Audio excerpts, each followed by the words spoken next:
this is the promised land. By the end of the day, there'll be gold in my hand. What you find, don't tip the scale. Don't you know Eden ain't for sale? Been down every mine in this town before. Ain't nothing here but iron ore.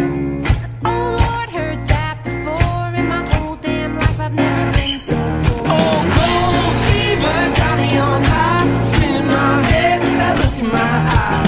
Gold fever, out of time, gonna get gold rich before I die.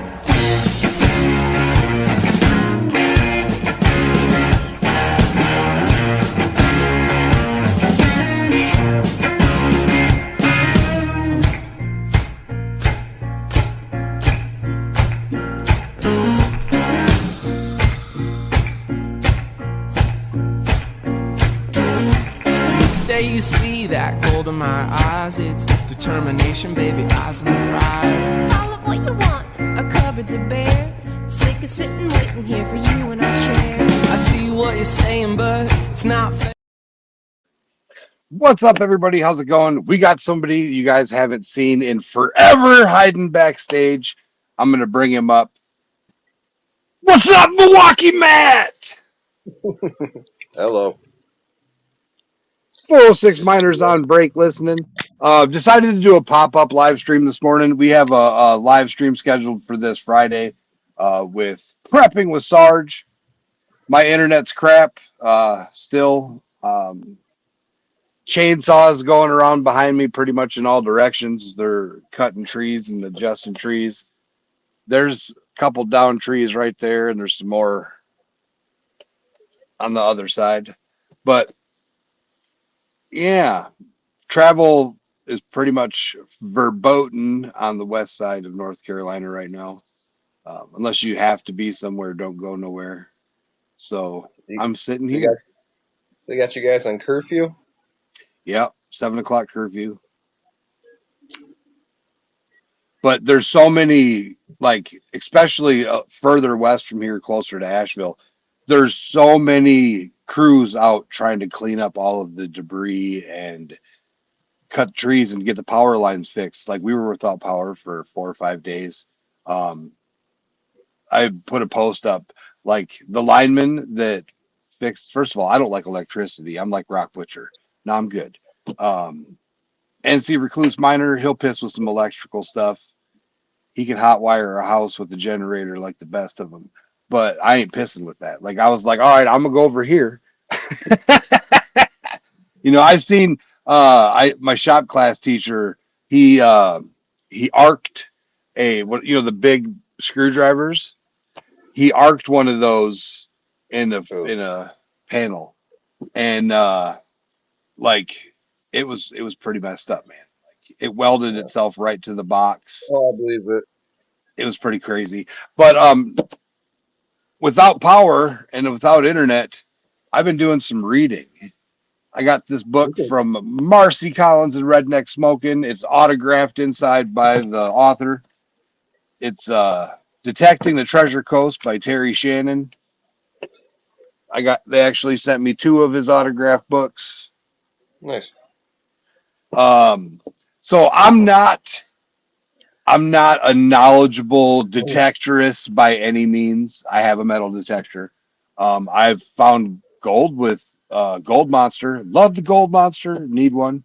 But this book, I want to detect for treasure. Everybody knows I'm a treasure nut. I've never hidden that fact. And this is about Florida, but it's about the beaches. It's not about the location. Sure, there's more specific information on the 1715 Spanish fleet that he's searching for the treasure for, but it gives clues and tips on to pay attention to the sand. So they what they call the towel line, and that's where everybody sets up their towels and loses their change and all that shit. But statistically, you're more likely to lose a wedding ring unless you forget it on the towel and it gets kicked off, stepped down, whatever. But you're more likely to lose a wedding ring when you're in the water. Fingers get cold, they start to shrink, they're saltwater slippery, the rings fall off. So he said there's multiple when the waves come in, high tide, low tide, where people are at and where they're losing the rings. Good morning, Grandma Kelly. How's it going? Let me grab a Where Kelly. people are, she's a metal detectorist. I would say Grandma Kelly is up here and I'm down here. Like I've got a kids detector. I've got a Go Find 66. It don't find shit. Well, okay, so I did make it in a couple different magazines for the strangest find for Dig Stock 5. I even got an award. I found a train tire with a train wheel. Like it was either a train wheel, a wagon wheel, cart wheel, something, but it was old. And it was buried in the middle of the woods. And I carried this stupid thing out. Just me and the old scorpion rolled and carried this thing out of the woods. And it was interesting. But anyways, I'm not a detectorist. This guy tells me when I read his books, he's got pictures. Yeah, 406, just so you know. He's got pictures of his finds in here. And there's all kinds of rings and nails and stuff. But I'm going to try to find. So he talks about riptides and bowls. And just like on the creeks, when you see an area where it eddies and it's digging down deeper, that's going to be a deposit zone. But he talks about how if you're going to be at the beach one day, just so you can see how the sands are moved by the beach, take a little curved stick or take a stick and put it in and measure. You got 10 inches sticking out of the sand at low tide, and then see how when it goes to high tide where it comes in and drops off the sand. It's kind of crazy to watch that. That way you get a kind of a better idea. And then he said with sand replenishment, he tries to go for the orange sand, which I thought was interesting. Okay, so here's a picture that you'll be able to see. Let me blow myself up. It's where the cuts are in the sand. You see how it's got like a shell? It cuts down. Yep. This is where the other day they would have been standing on sand there, but now it eroded down. So when you're detecting, your detector's not going to go super deep. And the further down the stuff is, older stuff is further down than the newer stuff. So you want to find those cuts and detect along the cuts and then in a grid pattern towards the water. And then he said, for every rule, there's always a change. Like when waves are crashing in, they are throwing the silver and the gold up higher on the beach than the normal wet line. So you have to pay attention to high wave situations because it'll churn up the stuff, the treasures, rings, coins, change, and garbage too, obviously. But he said also if you find a cut or a bowl, Graham Kelly, this one is Detecting the Treasure Coast by Terry Shannon. I got an autographed copy from Marcy Collins and Redneck Smoking. They sent me one of his other books too. But this one is really, really cool. It's got a lot of information on the Spanish treasure that he's searching for. And he puts a lot of pictures in there. I will say that the writing leaves some to be desired. But it's an informative book on the basis of, you have that one? Nice. And Grandma Kelly will say now, it is a very informative book. Like I didn't think about, obviously I know if there's sand missing, you're lower down. And then I didn't really think about sand replenishment. So when big storms come in and tropical storms and hurricanes, it can wash out beach areas and take a lot of sand away. So what the county or the city, whoever owns the beach, will come and dump sand for the tourists, so they have beach sand. And he said that's the crappy sand. He said underneath all of that is where the orange sand is, and when you find orange sand, you're going to be finding really old, big ass sinkers. Like he shows where he's got like 30 pounds of sinkers that he pulled off from detecting in the beach area. And that's like on the regular. And when you find one of them bowls, he said that he finds silver and gold in almost every bowl he's ever detected. And there's an argument among the detectorists about how they say, well, gold will sit on the beach. Once you lose it, it's stuck there. And I'm thinking, okay, well, first of all, no, because what the hell's the difference between a beach and a creek? Yeah, it's straight lined, but it's going to pick it up and move it just like it does in the creek. So what he's saying makes sense. And these bowls are in these washout zones are drop zones. So all the heavy shit's going to fall down in those. Totally makes sense. So if you think about it like gold prospecting, it kind of throws you in to where it's at. I got to take a spinny break. So what I'm going to do is I've been writing songs. I'm not singing them. I could sing, but I'm not singing these. I'm using AI generated music and voice, and I'm not getting hardly any views on them because I don't know. I'm doing, they're short videos because they're songs, but I'm going to play one. Let me know what you guys think. I'll be right back. Aiming for gold, a dream untold, sifting through sand, a story to unfold, a nugget of hope, a treasure to find, gold fever burning deep in my mind. Mountain stream, a winding path, seeking gold from dawn to dusk. Hand in hand, I sift the sand, a fortune waits in this wild land. Counting for gold, a dream untold, sifting through sand, a story to unfold, a nugget of hope, a treasure to find, gold fever burning deep in my mind. Rocks and stones, my weary feet, river's edge, a treasure to greet. With every dip, a chance to view, a golden smile to pay my way. Counting for gold, a dream untold, sifting through sand, a story to unfold, a nugget of hope, a treasure to find, gold fever burning deep in my mind. With legion maps, all gold matters big and small, flour gold to nuggets the golden gleam, a silicon wonder, trapping fine flour, a fortune awaits, a treasure to find.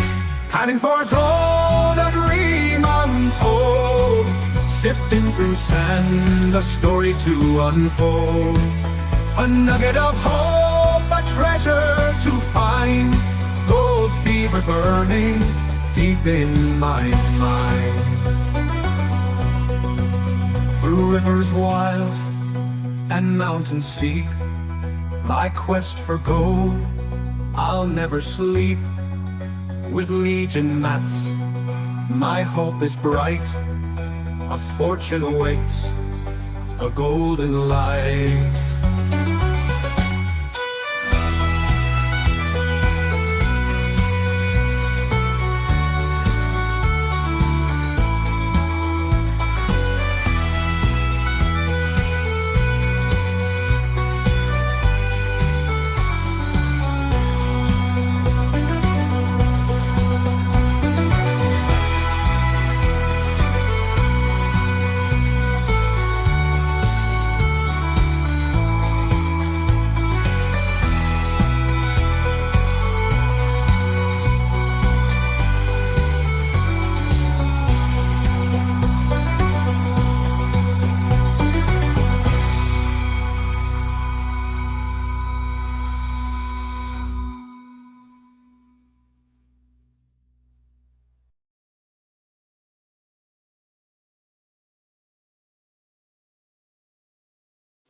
All right. So we got some AI haters out there. Yes, I watched Terminator.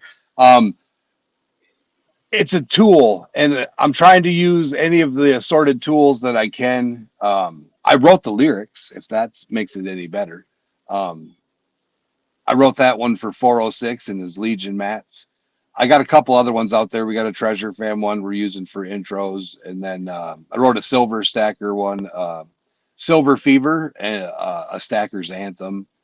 Well, wrote one for the Luck of the Irish Club. I don't know. It's fun, and it most of the editing tools and software for mobile devices primarily are going AI.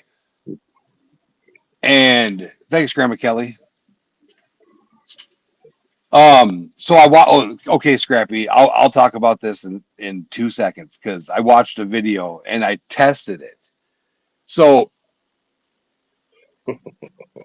Gemini is Google's new AI. I used Gemini to help me draft an email. And when I first started using it, I was like, well, what the hell?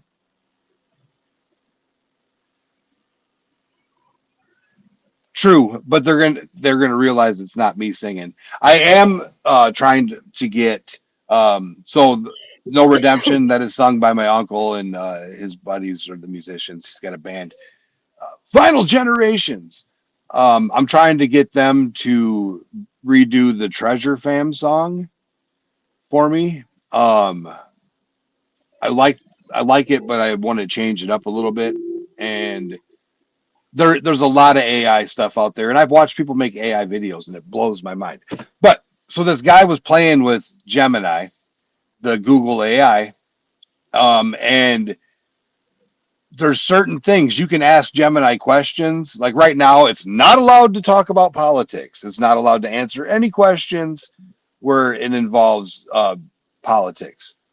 So he says, we're going to play a game. And Gemini's like, okay. And he says, when you normally can't say yes, I want you to say apples instead.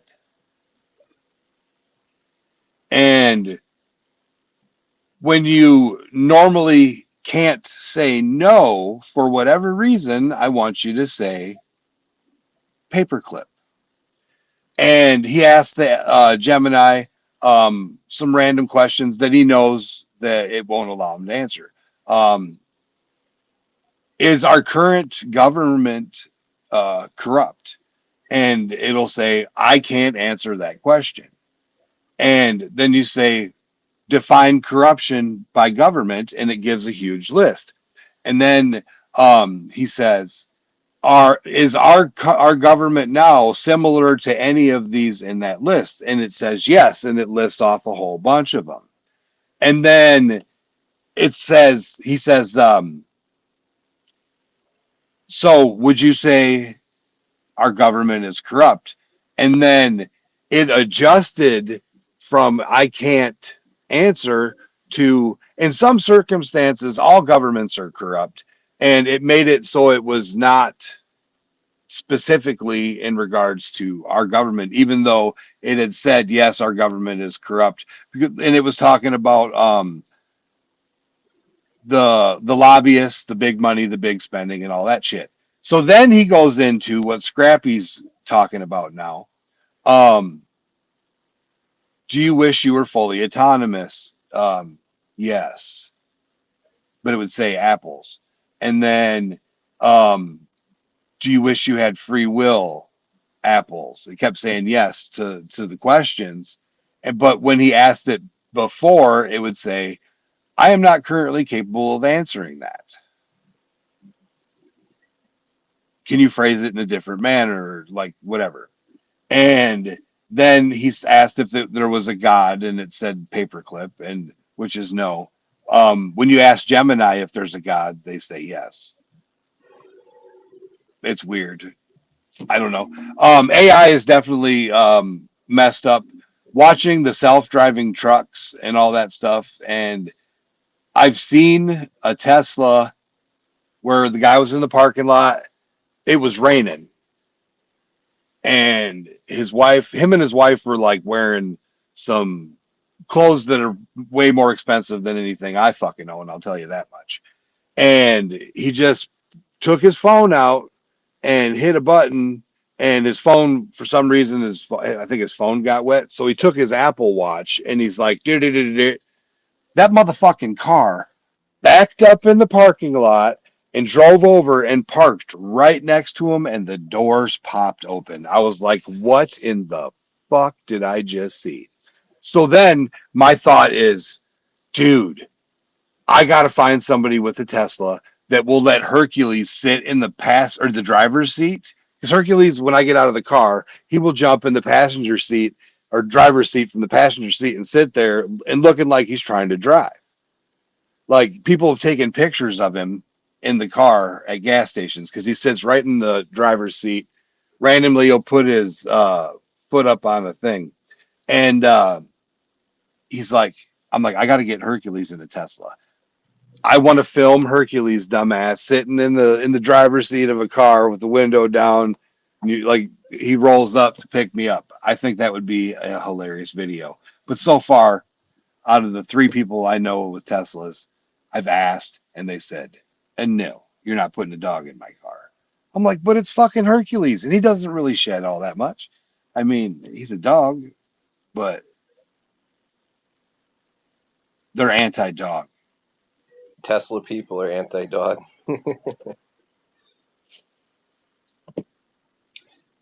You should try singing, though, I think. You might get more. I have what I need is the music. So, and that's one of the things that I thought about doing. Hillbilly Samurai is an amazing sound tech and musician. He can play any instrument, and I know that I can sing some things I can't. But I think it would be cool, especially for the Irish one. I got a buddy that records his own music. He does acoustic stuff quite a bit. No, Grandma Kelly, I was just saying the people that owned the cars that I asked said no because they were anti-dog. They said it would work. So with the part, it's retrieve my car, I think is what he said it was. It's like only when it's in the parking lot. It can't go out on the main roads. It uses AI and Google Maps and all that to detect where it's at and how to drive to find you. And there's also 360-degree cameras. But anyways, AI is crazy.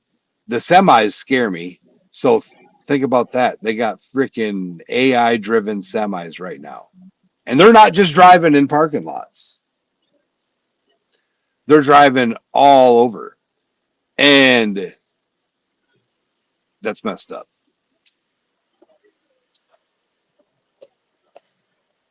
Like, they can run until they run out of battery. I mean, you don't have to worry about anybody sleeping. But is it onboard AI? Does it need cell signal or internet signal to update? Let's say the hurricane stuff, right? Think about this. One of them AI semis driving in North Carolina, just, shit time happens. There's no cell signal. There's nothing going on. There's got to be Roads are something washing on out. board. There's got to be something on board that overrides. But what I'm saying is, if you think about it, the semi is driving.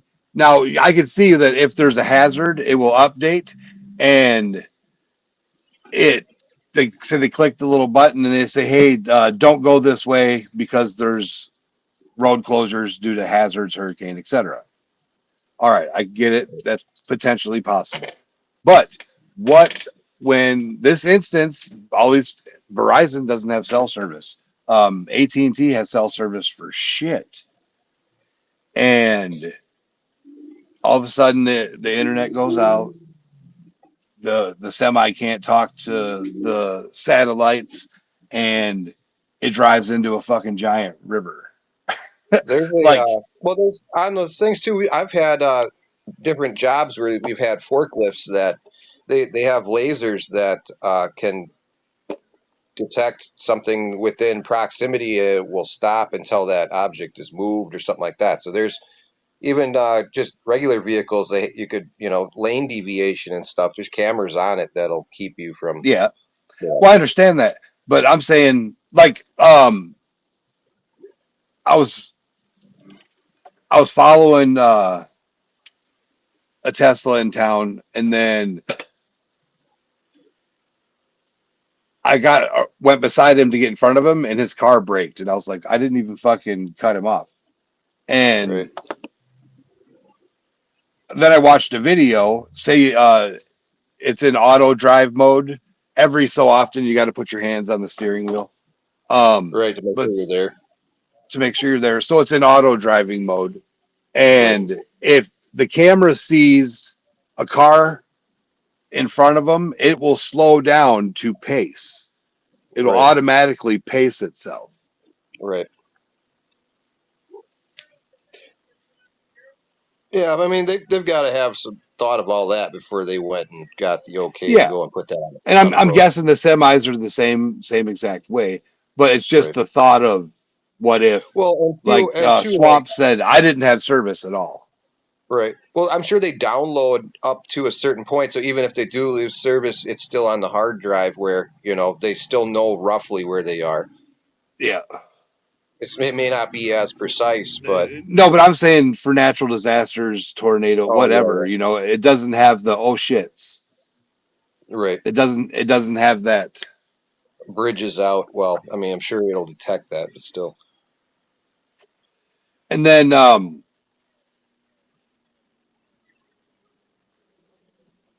was watching another video. They were talking about um, that the Tesla was going through and it was trying to cut through floodwaters. And Ray Rusaw last night was talking about it as well. He said the same thing.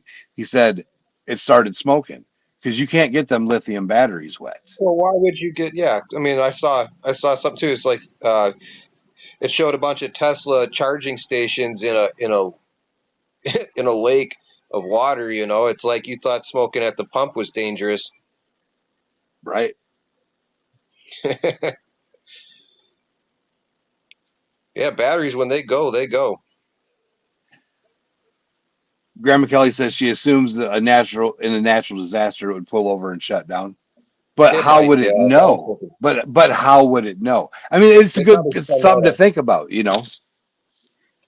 But I guess they know for the hurricanes, they know that there's a hurricane coming, so they right. can Well, the deviate the trucks hurricane, that way. the satellite won't be taken out by a hurricane. They're up too high.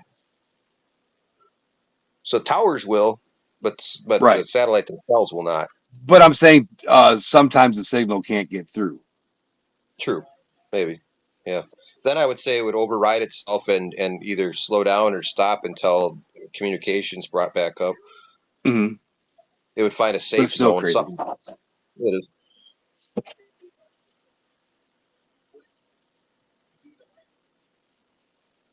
If it gets a warning, it will stop.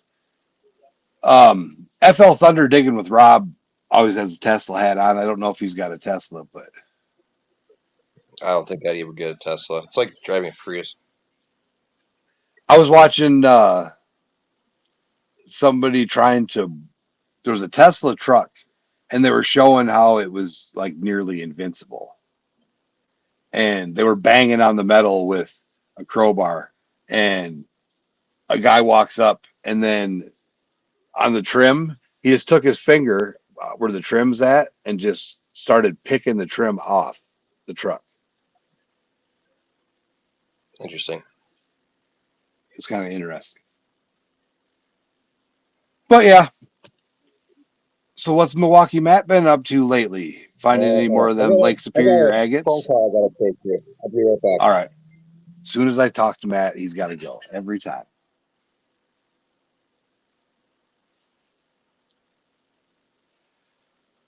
Oh, let's see.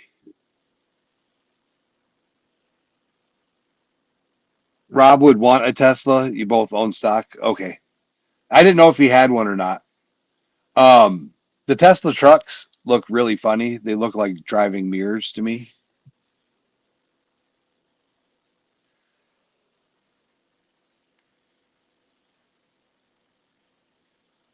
Yeah, so check out Whistling Diesel take on Tesla. I haven't seen any of his stuff lately. He does some cool stuff.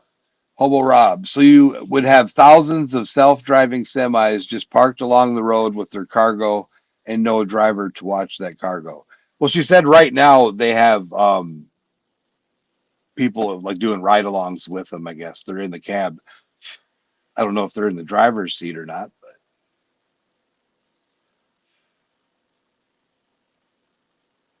you never know. And for those of you guys that don't know, Grandma Kelly hit 100,000. She got her play button. Super awesome. She puts out a lot of crazy stuff. She does all kinds of stuff. She likes that pilots. That's what she said. I knew you said something. She likes that crazy magnet fishing stuff, but she's not doing it to get treasure. She's doing it to clean up the water. And she does get a lot of junk.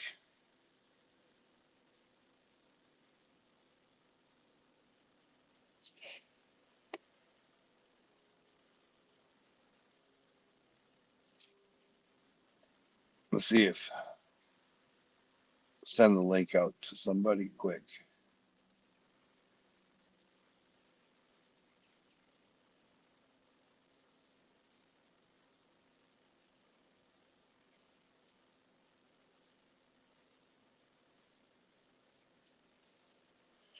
I think that's the right link. He tried to pull a tractor out with the attached receiver mount, the entire bumper and frame ripped apart.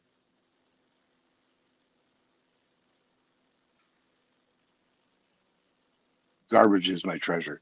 Garbage is definitely good to get out of the water. I've stepped on pieces of can. I spent a lot of time in the creeks and cricks and streams. Broken glass, I hate. It sucks that there's no mat to get out the broken beer bottles and shit.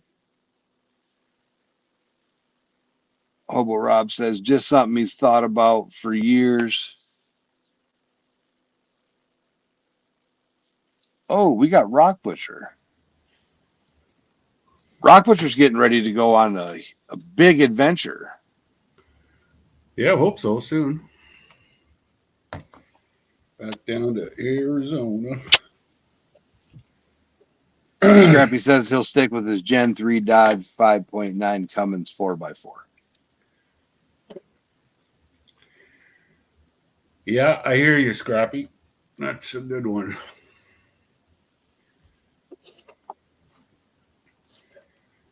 Good old Cummins diesels. If they ain't leaking, they ain't working.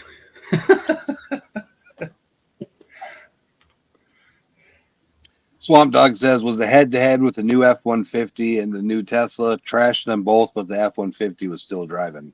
I have seen the guys that do the modif. Oh, here's the other thing.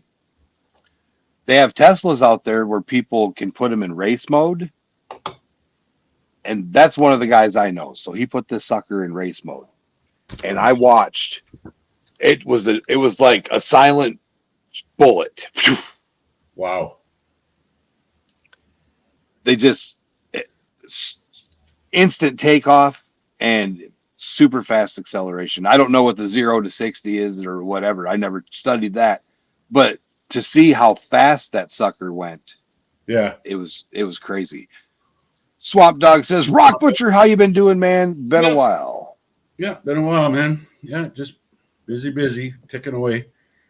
Talk about Teslas. They, I think I told you this already. My eldest daughter is learning how to drive. Hey, Matt. And I got her in the driver's training class, and would you believe they're teaching them how to drive Tesla cars in northwestern Ontario? It's like I think you could count on this town's got about 100,000, 120,000 people in it, maybe when the students are here. And you can count on one hand the number of electric vehicles that are in this town. And yet they're teaching the kids how to drive Teslas. And like, it's completely different. She said, Dad, when I let my foot off the gas in the Tesla and the car slows down like this, you know, and it's like a go-kart. I'm trying to explain to her that, you know, like you're driving my truck down the road. Once you get up to speed, you really don't have to keep your foot on the gas, you know, like you could just sort of let it just roll along. Coast. You got coast power. Exactly. You know, you've got that much weight moving in a straight line. You just coast. And that's going to pull the batteries. When I try to coast, she says the damn car stops. Isn't that cold weather up there is going to wreak havoc on that battery, isn't it? No, so you would think. Ray Russo said that there's Teslas where he's at, the middle of nowhere on an island in Alaska, and I mean, I've seen guys that when we travel, we see guys at the little electric deals, and they're there forever. Like, we got gas. We went into the little Hardee's there, got food, like got sodas and shit too, you know, for the trip, and went out and ate. Yeah. Took the dogs to the dog park and left, and they were still fucking sitting there. Yeah, I know. I laugh about it because, like, from my house to my mom's house, so Thunder Bay to Ottawa is pretty much 1,000 miles. And we do it in 2 days, you know. And that includes, you know, I pull into a gas station and I fill up. It takes, the kids run in the shop, you know, it takes what? 10 minutes at the very, very most by the time the kids come back out, climb in the truck, and away we go.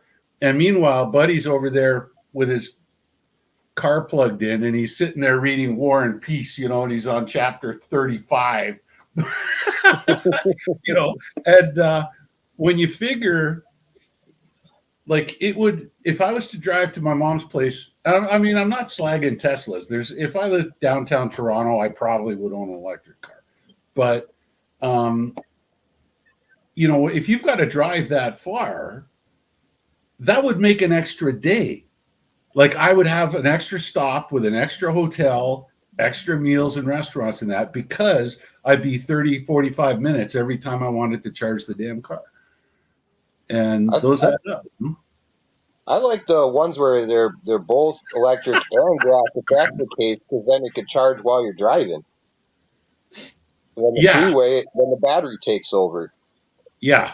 I back when I was working up in northern Manitoba, I would drive from here to Winnipeg and then catch the flight north to Thompson, Manitoba.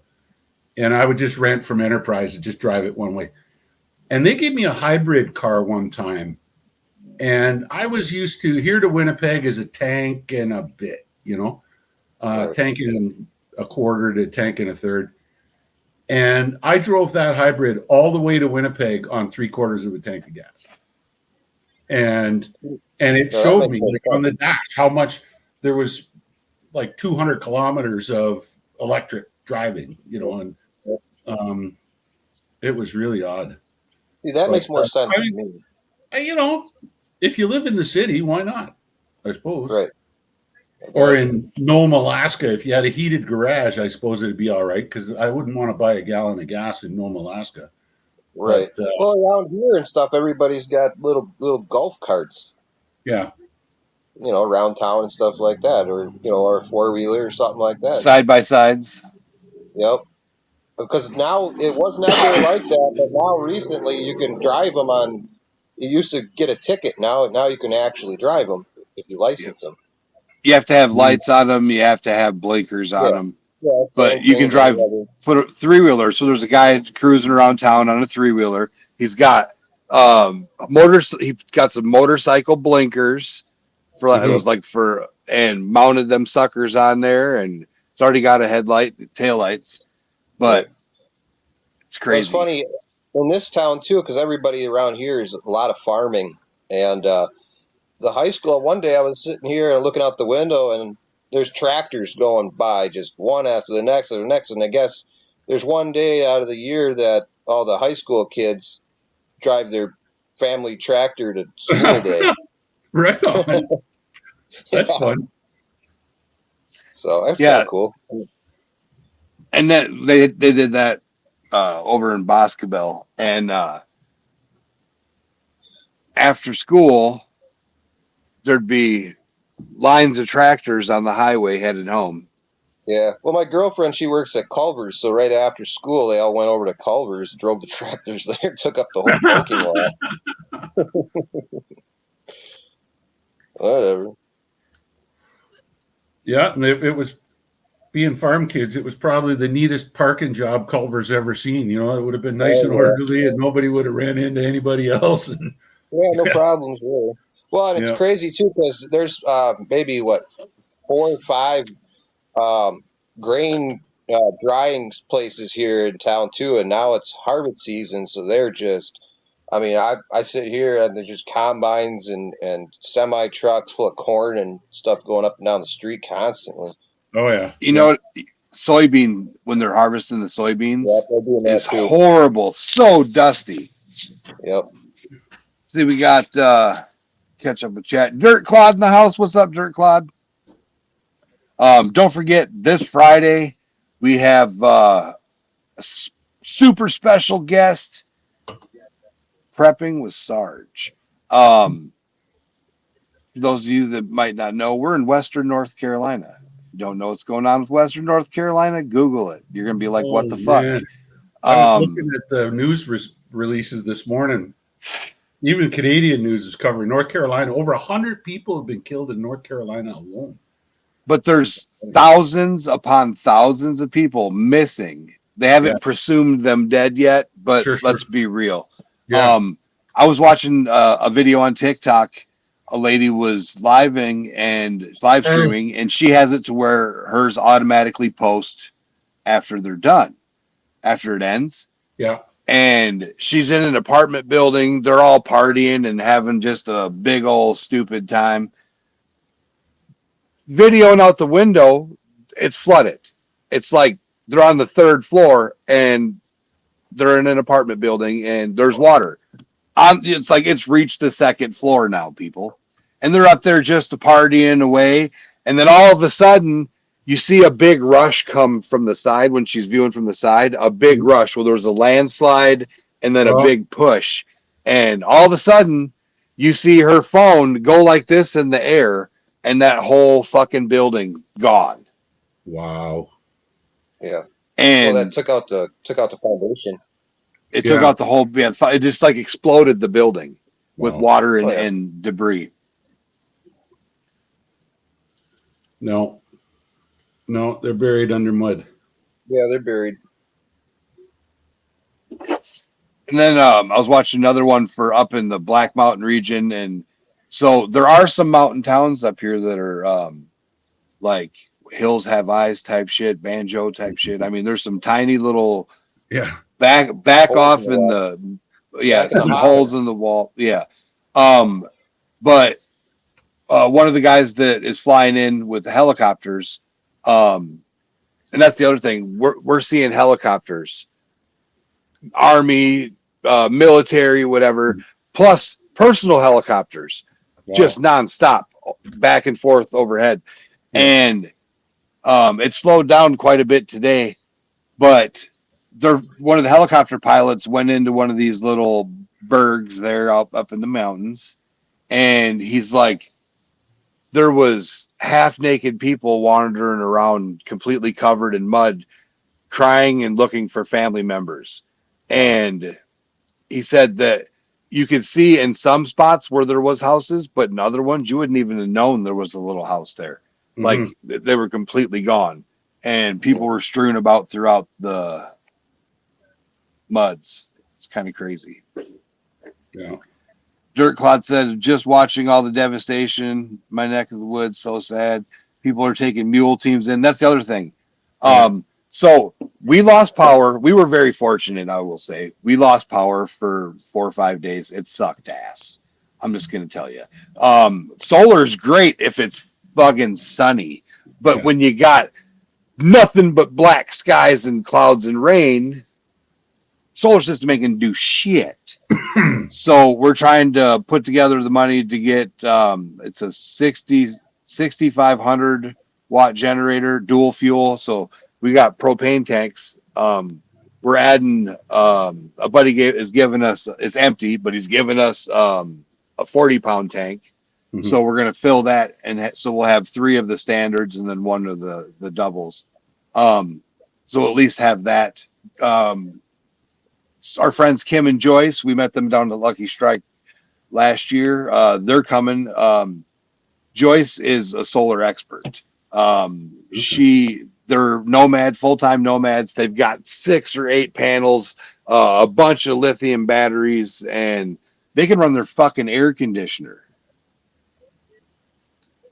Wow. That takes a lot of juice.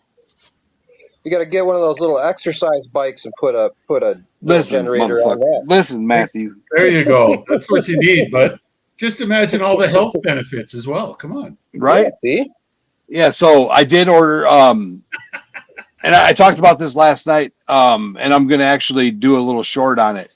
For those of you that are content creators out there, even people that have YouTube channels in general, when you go into YouTube Studio and you see the thing where it says, hey, we got a question, do a survey, do those surveys. I received $70 yesterday for answering 15 questions. Get away. From YouTube. I have $70 in gift cards. So I used it on Amazon, and I bought a 48 pack of AA's.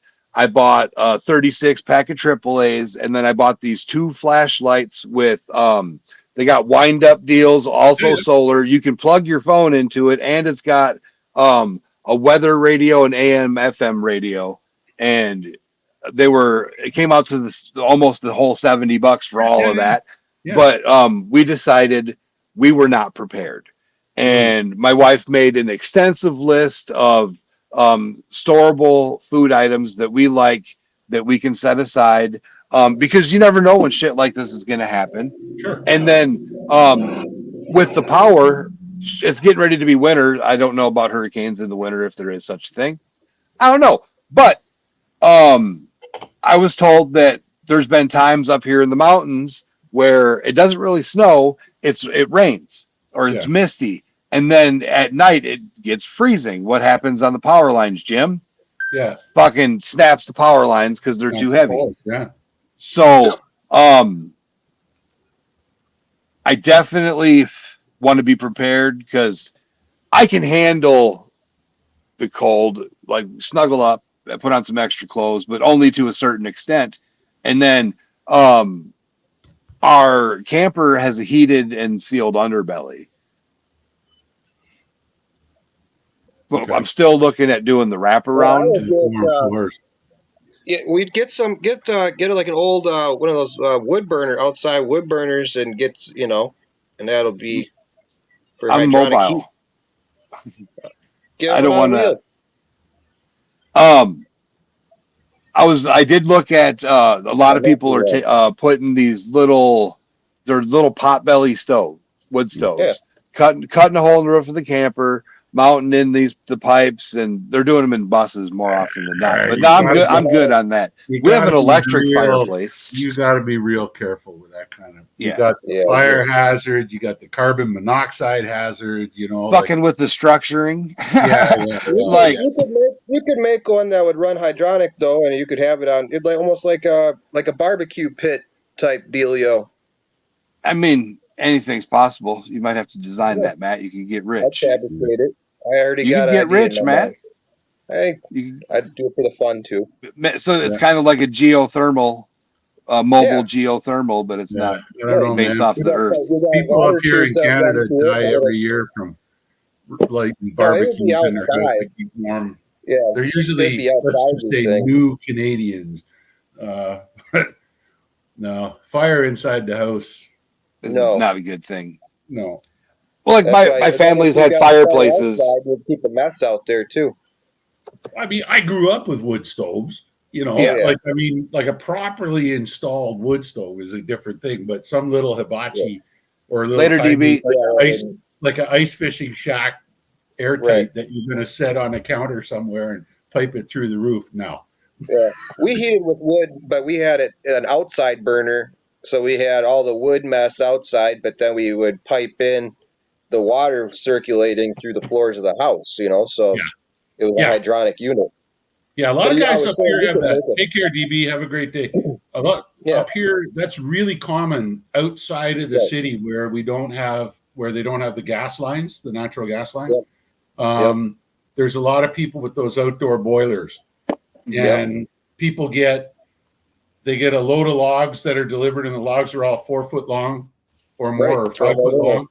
And they just keep hand bombing these things in there, and it runs the boiler, it runs their whole house, and they're happy with it. It's a great. When you get cold as a kid, you get your feet cold. You just put them underneath the rug.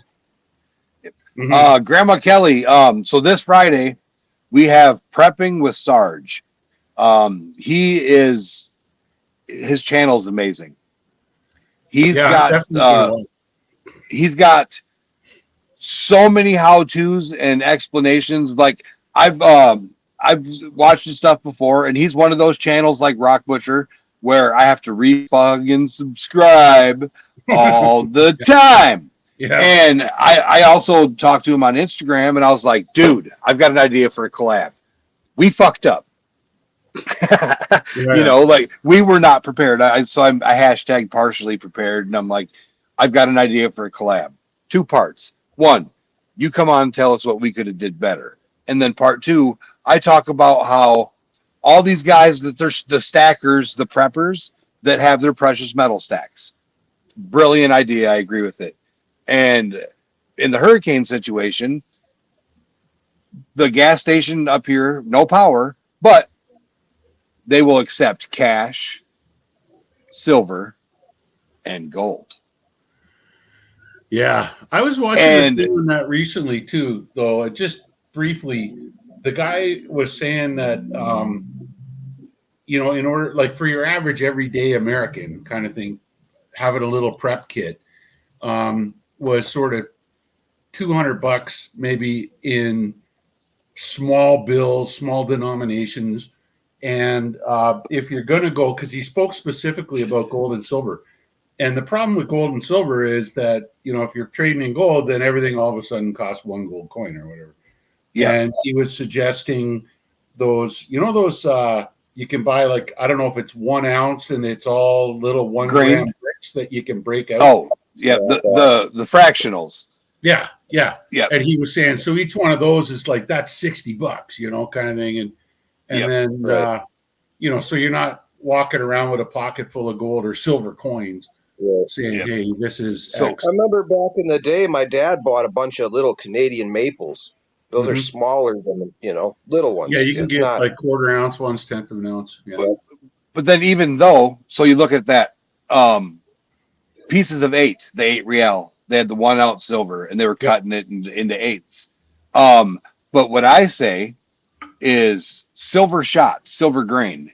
Yeah, know that a gram is 70 cents. Okay, so a loaf of bread's not going to cost me $60 motherfucking dollars. I'm just saying, whatever. Exactly, yeah. So, and then I laugh at the people that are stacking gold bars, and I laugh at the people that are stacking gold coins for the purpose of trade, not for investment purposes. The prepper ones.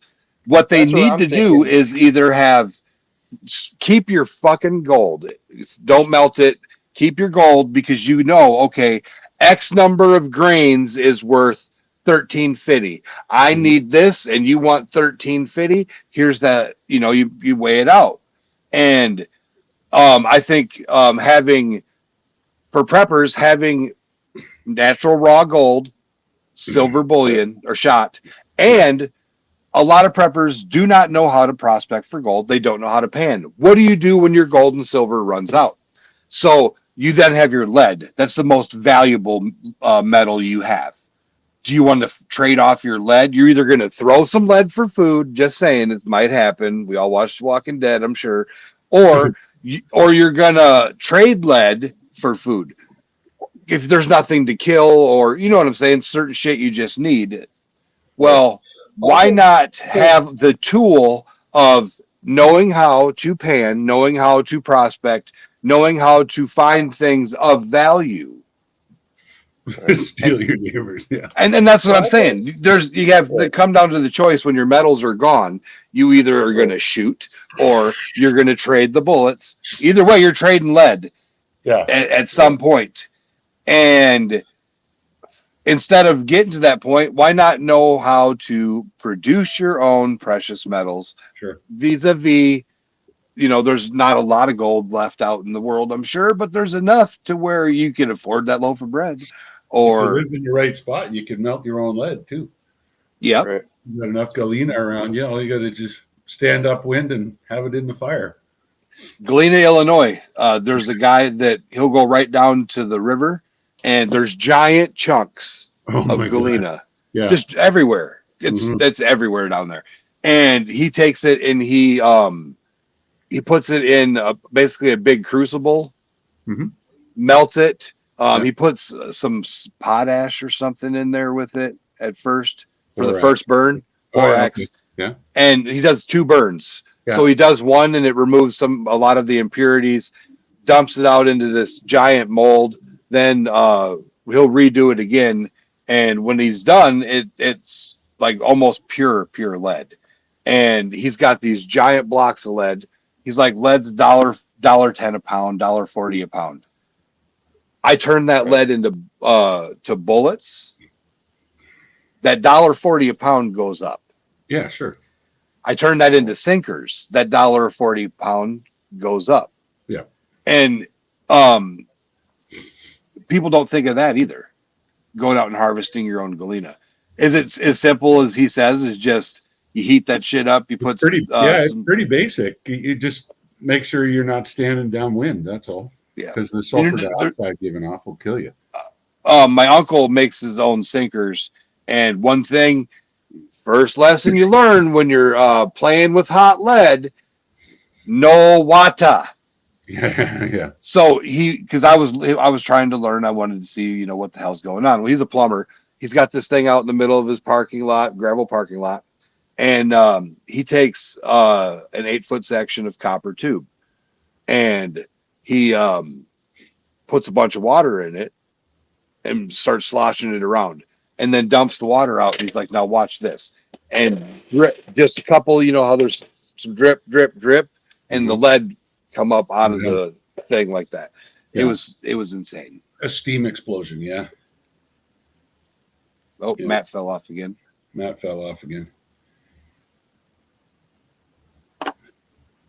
Yeah, like we have up here, I have, my wife doesn't, but if she goes on a long drive in the winter, I take my kid out of my truck and I put it in her car. They're in her Volkswagen. But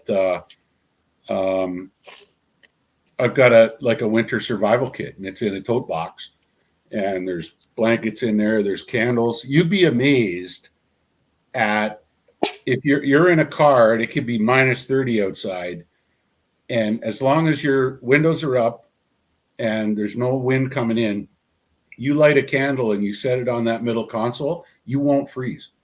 Yeah. Just the warmth from a single candle you won't be comfortable, but you will not freeze to death. And so that, granola bars, space blankets, extra clothes, some gloves, and that's, it's pretty easy stuff. Yeah, so we're under a boil order right now. Oh, so if you got floods, obviously you're gonna want to boil any water you can get. But if you don't have power and you have an electric pump, how are you going to get your water? Generator, super necessity. Yeah, because you can then, if you have an electric, say you're out in the country and you have a well, if you have a generator, you can run your well, which will get you water. But remember to boil your water. Yeah, your well should be, Grandma Kelly, your well should be cemented around the collar so that no surface water can penetrate down into it. Like if it was correctly installed, that shouldn't be a problem. It should be sealed completely, capped But off. And sealed. What happens if the power goes out to your well? Well, unless you got one of these thingies on the side of your well, you're hooped. You pump jack. Yeah, so I'd still, if I wasn't 100% sure that my well was cemented around the collar, and I'm not talking just a little cap, like down 25 feet kind of thing to keep surface water out, then you'd have to boil it. That got a bunch of people sick down in southern Ontario. There was a couple of years ago. There was a big flood, and a lot of E. coli from the cow poop. Started moving around, and the really old wells at some of these old farmhouses and that, the E. coli went down in and started populating the wells, and everybody got really, really ill. So, Jim, what do you think about the AI songs? I ADHD'd on you, but I don't know. The one like we were talking about last night, that's pretty cool, actually. I like it. The little shanty. That's pretty neat. Kind of scary, really. It is. Like, so I wrote one for Friday's intro. I think it's about prepping. Matt keeps popping up and losing signal. I go to add him and he disappears.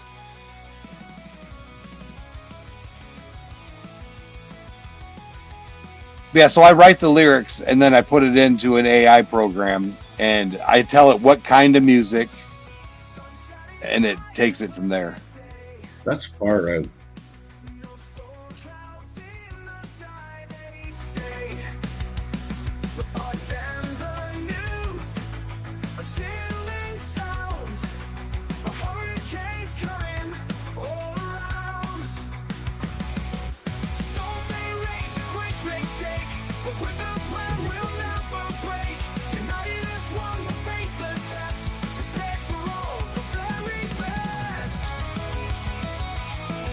Yeah. If you want to hear the rest of that, you got to be here Friday. Yeah. I'm just looking here. The Liberty Star put out that press release about they raised $10 million, and the share price has gone up 6.57% as of now to a smoking hot 25 cents. Yeah. Man, I'm back. I got to get down there. Like Jay's a good guy and he's a hard worker and everything like that, but from time to time you need a little bit of direction. Yeah. If you read between the lines here, and I think we need to be putting out a little more productivity than we're doing right now. So even if it means I got to schlep rocks out of the desert, I'll do it. Here, Dirt Cloud's asking you, where do you get the AI program and does it cost money or is it free? So that's a multifaceted answer. I would imagine. Send me an email. So it does cost money. I don't pay to do it. I have a way. I call it my end around. I'll explain it to you. You can come backstage with us, and I'll explain it to you. It's not hard. It's just a pain in the ass. I'm trying to type my email. It's not popping up for me. I hate that. I bet I got it in a banner.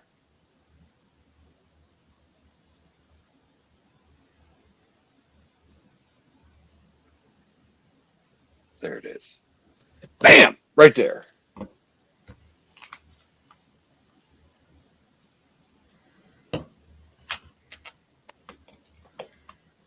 Too funny. But yeah, Kelly, your house there's on a bit of a hill anyway, right? Yeah. I mean, it's, I suppose hills are a relative thing, you know, depending on the Well, water level. But and then she's kind of coastal, from my yeah, understanding. So she could have, I don't know if they have the same type of shit over there. I know it always rains in Seattle, but I don't know how far from there she is, but water adds up fast. We filled a 5-gallon bucket in a day. Think about that, Jim. It overflowed. An really, empty 5-gallon bucket was sitting out from the panning station. It was empty. If it had water in it, maybe it had that much water. But filled. if the next morning that sucker was plumb full. Wow. The thing that got me was the sideways rain. And there was water, so we took her spare tire out, and there was water that got in there. Wow. Inside the damn car. Far out. It's a good thing you took it out then, because if you'd left it, it would have been rusted to hell. Yeah, when do we get to take a field trip, Jim? This is a serious question. I don't know. For those of us that are interested in taking a field trip. I have to get permission from the company. So she's in a valley in Elma, Washington. Yeah, she's in the valley, but I know. I mean, I watch you having little campfires on your lawn all the time, but you know, relatively to the terrain around you, your house is up. Yeah. So it'll flood around. So her house will be an island. I mean, there you go. Think of it that way. That's your little call island. it Kelly's Island. That's right. Sort of like Gilligan's Island, but different.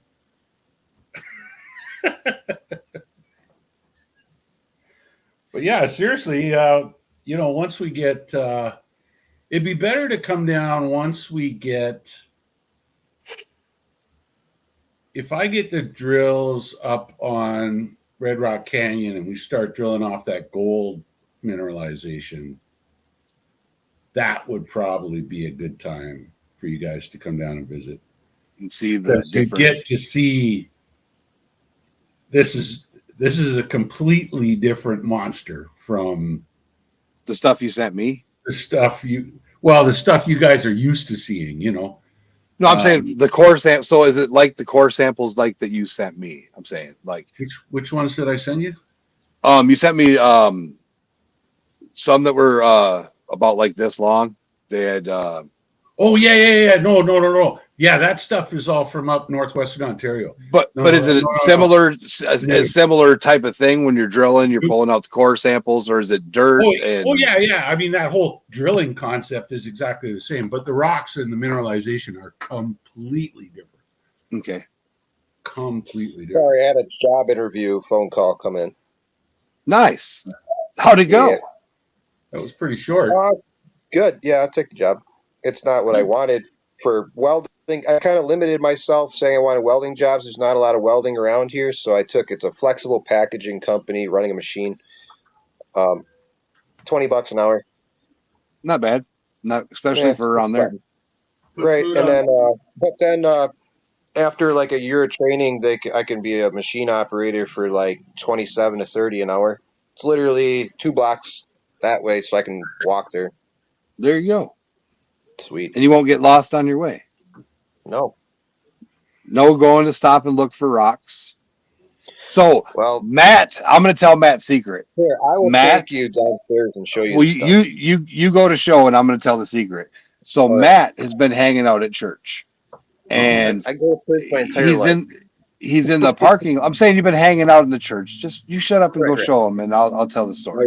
So he calls me. He's like, "You got to see this," and he's got his shirt off, and it's full of Lake Superior agates. Amazing looking Lake Superior. He's got piles of rocks all over. So he's rock picking a parking lot that has all these little rock garden things, but they're not really fancy rock gardens. It's just for them.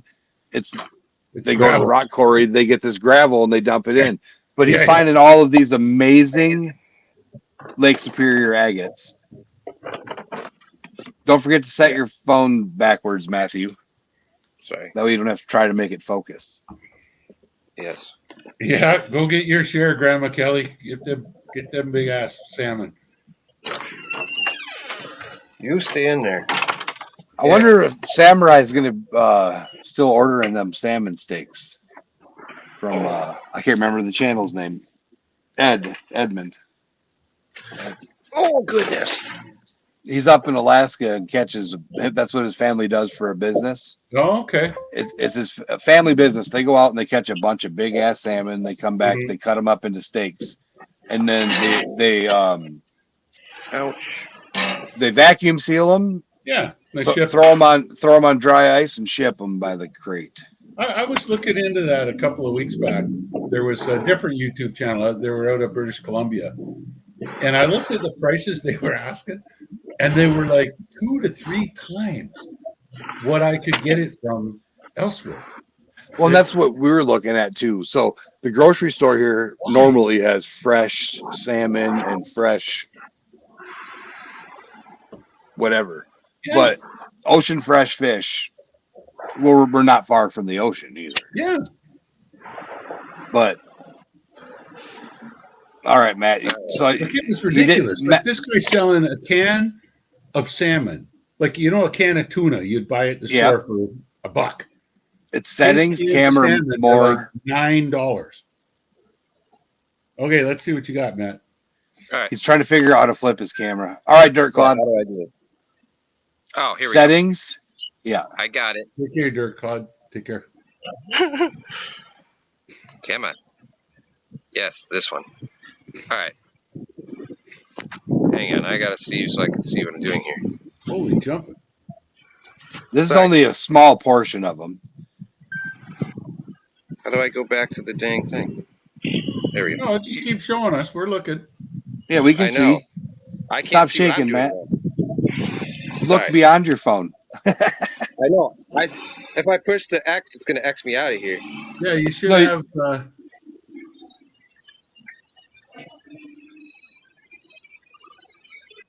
Touch elsewhere on the side. No, it's not going to X you out. It takes you out of the settings menu, Matt. Oh, you hit the wrong button. There's 2 X's. Yeah.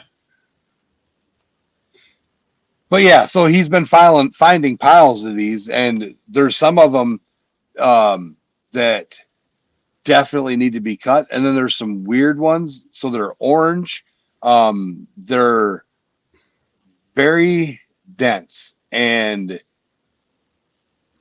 I hope he has some of those because I wanted you. I thought what I think it is. I'm gonna see. He knows what I said. I want to see. Turn your camera sideways. There you go. Okay. So there's one of them. That one's not the best one. He's got a couple that are a lot better. Yeah, they're all just. But he's finding all these banded Lake Superior agates. Oh, that's this chunk was. Okay, here's the thing. Here you go, Jim. So what the hell is that? Well, what you're seeing is that's a cast of what the bubble looked like in the rock that thing formed in. So if we cut it in half, it has the potential of being It something looks cool. like it. It looks If like you cut banding. that in half, it could be a geode. For sure. It's heavy. 100%. It's heavy. Yeah. Shake it. Do you hear water inside? No, Okay. it's solid. I'm pretty sure it's solid. But there's ones like this. Hang on. Where the chalcedony. Let me get this wet. Let me get some water in this thing.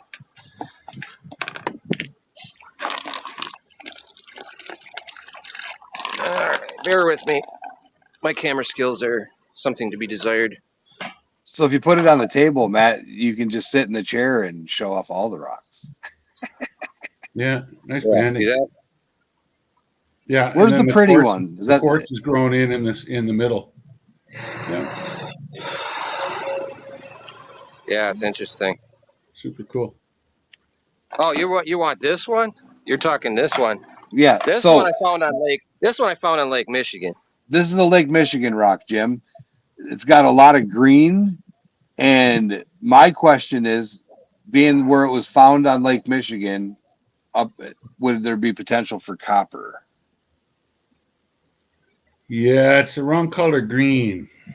Yeah, I don't think it's So copper is either. that the greenstone then That's a from greenstone, yeah, for that sure. island? Well, So that would be. I mean, it could be any greenstone. It's a volcanic that's got quartz veining going through it. This one is like it's almost like coral, and you could shine a light through these. Wow. So each one of those circles, I thought that was some kind of coral because Oh, you each one want of the that? circles. I got a bunch in my bag here. Hang on, I'm trying to do this. You're talking they're- about this one. That's my favorite one. Wow. Look at that, Jim, and it's got little tiny crystals inside. There's these in the middle, like it folded. Focus. Yeah, that's Telka really cool. detector. Yeah, there's a parking lot full of these. These I just grabbed real quick. So you're stealing from the church, is what you're saying? No, they're replacing. They're replacing all of this stuff. So I'm trying to get in there and get it before they I don't know what they're going to do with it. They're going to be wood chipping and putting in flowers. Yeah, they're putting in. Yeah, I mean, yeah, this is just a portion of them. I mean, just That's ridiculous. really cool. Like that one's pretty. Like that one cut is going to make something nice. Mm-hmm. Yeah, if you cut it right. So I started seeing it. I'm like, yeah, just everywhere. Yeah, beautiful. Thank you. Yeah, so I'll get that box together and we'll get that down there. But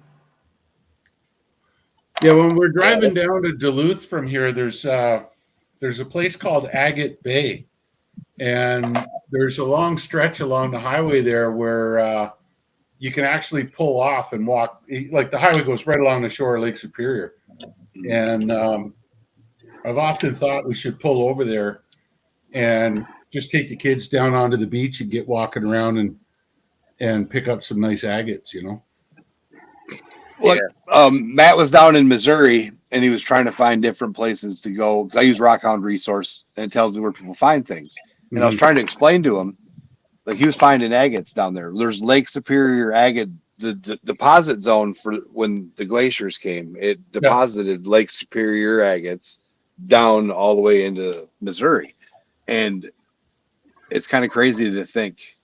Yeah, there's a little hollow spot that's starting to go into here, so I'm thinking it's going to be like, it looks like chalcedony crystals maybe, but like this corner right here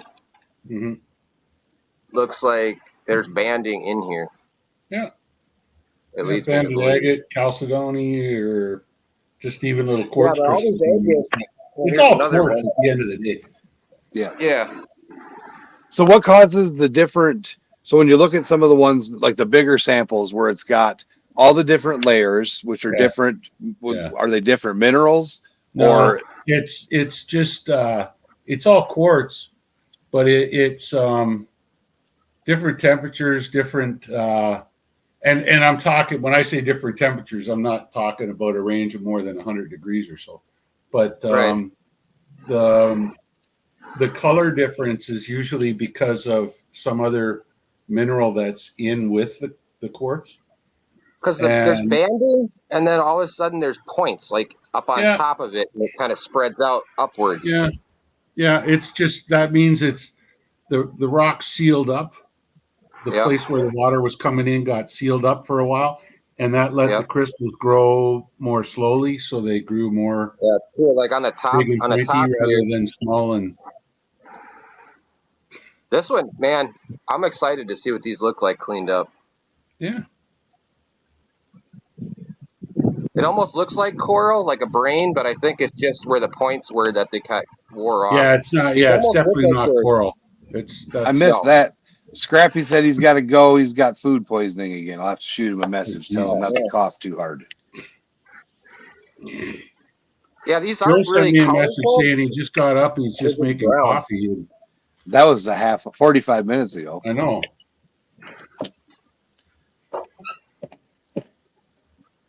I'll send him one back. Have you finished your coffee yet?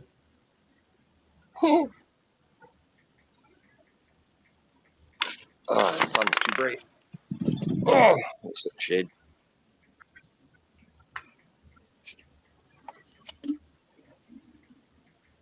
I wrote it Calfee. He gets the picture. That's how Joe says Yeah, this cow. one here I like. He was Joe. When my son and I came down, we stopped in Walmart, remember, to go buy the groceries and stuff. Yeah. And I'm like, I know Joe's a big guy about hot dogs, you know, and I like, to me, a hot dog's a hot dog, you know, like I usually buy the cheapest pack I can find, and the kids just. Oh no, he likes them all beef fuckers. Oh wow, I'm looking and it's like, well, which hot dogs are we gonna buy? And here's this pack of these big ones, and they're ballpark dogs. And I thought, oh, Joe's gotta like that. That's American baseball ballpark dogs. And I showed it to him in the trailer, and he's like, oh man, why did you buy those? Yep. He likes the all beef. I don't know. I thought they were all beef. I don't know. He ate them. But that's is that a black one? This is something different. It's like a conglomerate. I don't know if you can't. I can't really see it very well. Hold on, let me make There it you big. go. I wasn't paying attention. Oh yeah. Look at that. Yeah. Is it heavy? Heavier than it should be. I don't know. Hard to say. That's neat. That's weird. It looks like concreted in there, but it's like, yeah. There you go. Yeah. Oh, that's really pretty. Yeah, Hard it to almost looks see. like a piece of concrete, but it's not. Yeah, I got it wet here. It's going to. That one I'm going to send to Jericho too. So his camera skills and polishing skills are better than mine, so he can do something with it. 'Cause right now they're just going to sit on my table. Yeah. Your table looks like my table in the backyard. Yeah. Then the car doors are full of stuff too, and. Yep. Yeah, that I'll send in a box. I'm going to be getting a box together and sending it down. Oh. Heavy metal detecting passion. I didn't realize I had Matt's big head on there. Yeah. So I'm reading. I like- This is Joe. I need Joe to get up here so I can talk about this part of the book. It's a metal Jacko's in the detecting house. book. Gold painted Dutchy Jacko. Good evening. You should just be sitting down to dinner.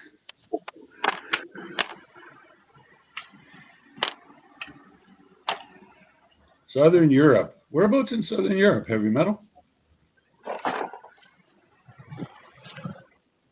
Oh, they came in at the same time. Mm-hmm. That's kind of. It's getting cool up here these days. They must be both In just a got done with dinner and sitting down in the chair for a spliff.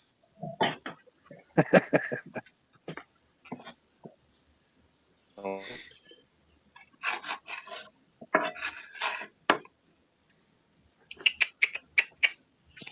Dun, dun, dun, dun, dun. Let's see. We're gonna bust Joe's balls. What are you doing? I already sent him one. You go ahead. I'm gonna Here's out of call him. this little. Amsterdam says Is that hi. Zeus? Yeah, it's Zeus. And then we got this little stink. He ran out the door yesterday. Almost got hit by a bus. Oh, jeez. Don't tell anybody, but I'm like, good riddance. I'm just kidding. No.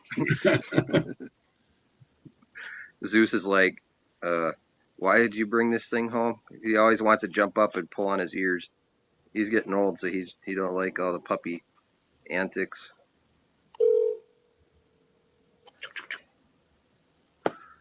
Heavy Yep. metal. Whereabouts in Southern Europe are you?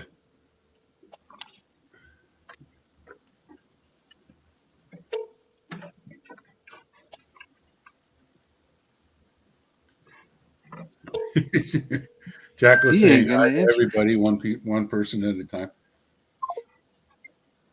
Goodness. Anybody looking for one of Hercules' descendants? Scuba Steve's got to get rid of Tucker. The boys aren't playing well. Uh-oh. They got to. So Tucker was supposed to go elsewhere. He was supposed to go to his sister or something like that. But they decided they didn't want a hyperactive pit bull puppy. I will say that Jim, they do not behave nearly as well as Hercules does. No. No dog, I think. I've never seen another dog. Hercules is one of the most sedate dogs I've ever met. All right, well, Joe ain't coming, so I'm going to talk about it. This guy in the book, he's got cleaning your finds. So when you find relics and stuff like that, you're going to want to get rid of some of the rust off the shipwreck nails or other stuff like that, or get the carbuncles off, whatever you want to call it. But he's cleaning silver coins. Oh, no. Now, that's why I wanted Joe up here, so Joe could freak out. Because think about it. So the coins he's finding are averaging 1660 to 1715. I'll be right back. And he's cleaning them. They're Spanish reals, like half reals, full real, 8 reals. Like he's finding these coins a lot. Yeah. And he's cleaning them. Now, I watched some of his YouTube videos. I have seen when he puts up a video and he finds a coin, it's black. When they're out in the salt water and they're out in the ocean, they're recovering them. They're black, and there's chunks of shit stuck to them. You wouldn't even think it was a coin. You'd have skipped that flat. This is a perfect skipping disc, you know? And that's what he said in the video and in the book. But like, I've never found anything like that I'm aware of, even just dicking around in the water. But when we go to beach detect, go to search for pirate treasure, it's good to know that if it was in the ocean, it's going to be black. Yeah. And you have to, he puts it in vinegar, baking soda and vinegar with aluminum foil in the bottom or something like that.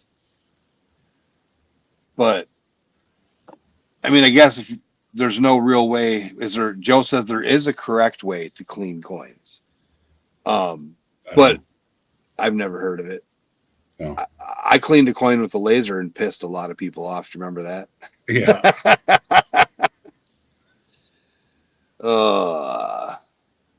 There you go. I'll say the second Spanish real I find, I'll laser it clean and see how that works.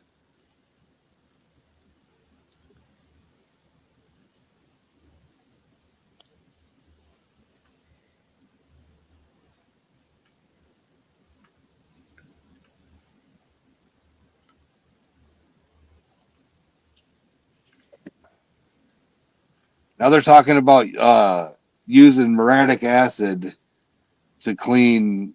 Oh, so you have low voltage. Use electricity. They're making an electrolytic cell to drive the oxides off. Yeah. Or to drive the reaction backwards. The electrolysis removes impurities in the silver and coin. Okay, so he does that to clean the coins as well. I mean, isn't that chemically changing the coin? Yeah. When if you send that to NGC or PCGS, are they going to snap? You never know. Yeah.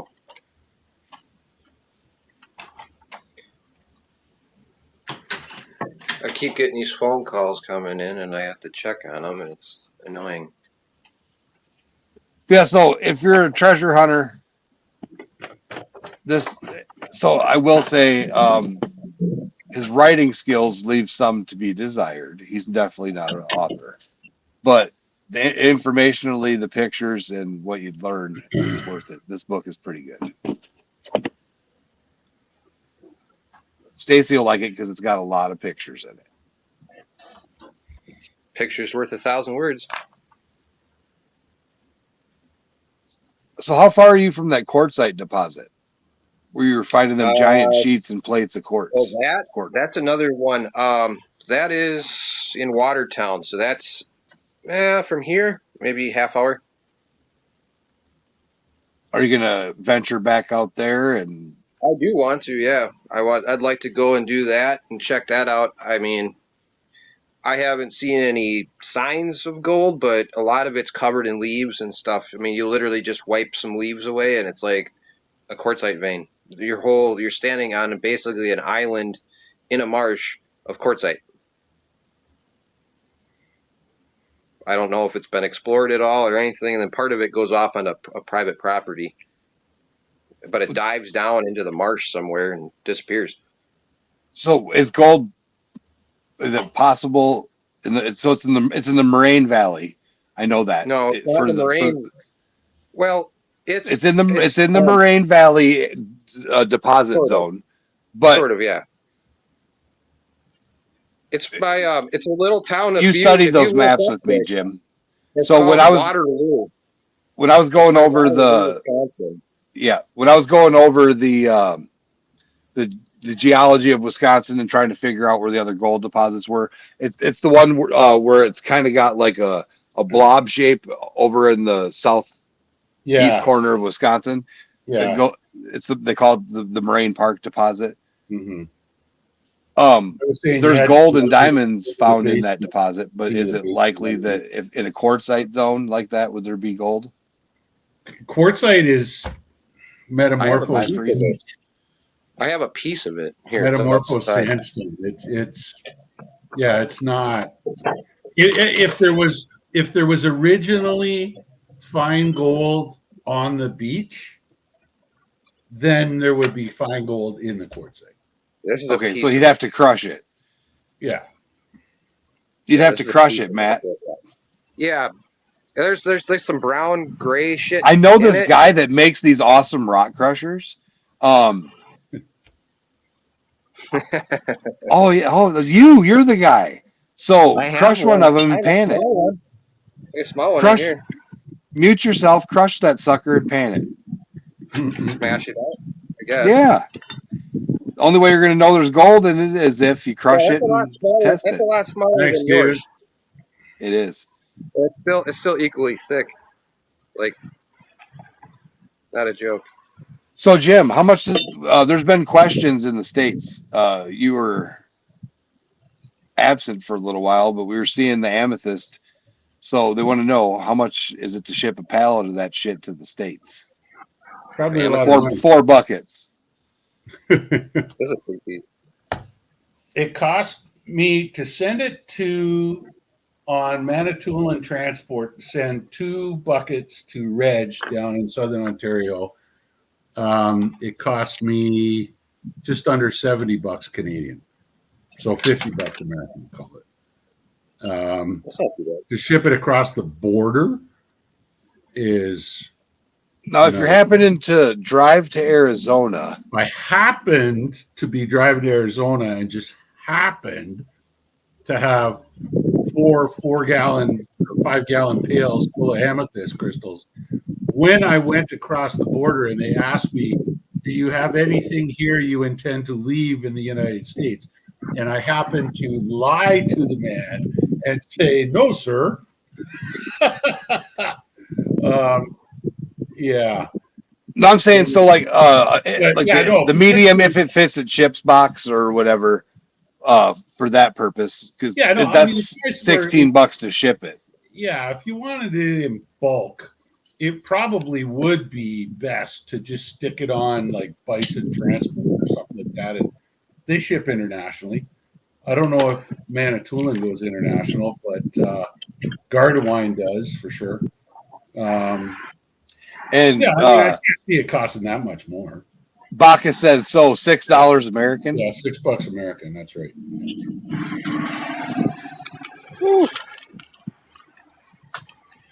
Oh. That's one of them. This is one of them coins that's a $1. Oh, it's the donger. I was supposed to get those. Yeah, it came from Australia. The Donga dollar. It's a Donga dollar. It's a Cook Islands, Elizabeth II, 1992. But the guy's got his little thing out. Yeah. Cost Really? of a That's 4 cool. rib roast. Yeah, yeah, right. $6. Oh, Four rib pigeon somebody roast. had a little copper nugget. Yeah. The price There, of go to the those light. are insane.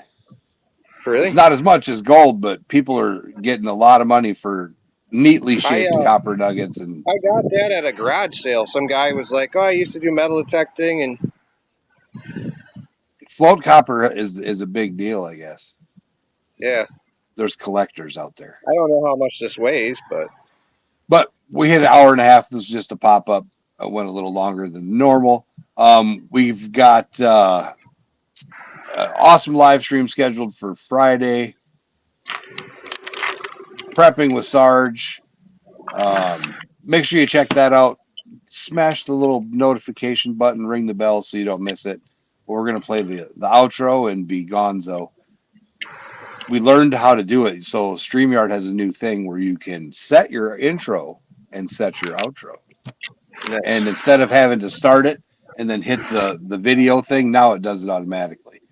But For sure, that's a piece of copper too. Jim's going to let us know when he's heading to Arizona. We're all excited. Ooh, bees. Bees are terrible. All right. See you backstage. All right. Yep. See you guys.